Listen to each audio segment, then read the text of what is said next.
রেখে একটু অ্যাবিউজ করা। আমরা তো চাই যে অপরাধ করছে তার সাজা হবে। সে 5 বছর কোর্টে ঘুরবে কেন? তার জন্য সাজা হয়, 5 বছর কোর্টে ঘুরে তার যদি খালাস হয়ে যায়, এর চেয়ে সে 5 দিনের মধ্যে সে যদি সাজা পেয়ে যায়, এটা ভালো না? এটা করার জন্য না, কারণ আমরা চাই যে ওটা না, আমরা ঝুলিয়ে রাখা পেন্ডিং রেখে ওটা না, যে সে আসামি। আপনি তথ্য প্রমাণে আপনার আজকে কি বললাম যে আপনি ছবি তোলেন, আসামিটার ছবি তোলেন ঘটনাস্থলে। এখন আমরা তথ্য প্রযুক্তি ব্যবহার করি। হ্যাঁ, সব সাক্ষ্য আপনি দিতে পারবেন না, আপনার দেখা যাচ্ছে নিরপেক্ষ সাক্ষী পাচ্ছেন না, আপনার স্টাফ অফিসাররা আছে, এর বাইরে কাউকে পাচ্ছেন না, আপনি একটা ছবি তুলে রাখেন। আমি যেন ছবি তুলে বা ভিডিও দেখে বুঝতে পারি যে না, আপনার সংরক্ষিত বনাঞ্চলের মধ্যে সে অনুপ্রবেশ করছে, এই কাজটা করছে। তাকে সাজা দিতে মামলার স্টেজ কয়টা?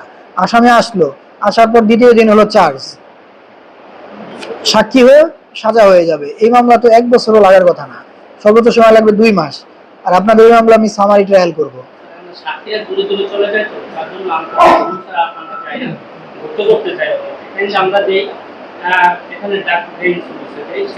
এই প্রসেস করতে গিয়েই দেরি হয়ে যায়।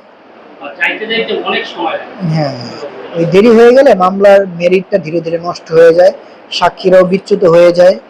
এই জন্য আপনার একটু যত দ্রুত করা যায় মামলাগুলো দ্রুত করতে পারলে নিষ্পত্তিটা সহজ হয়।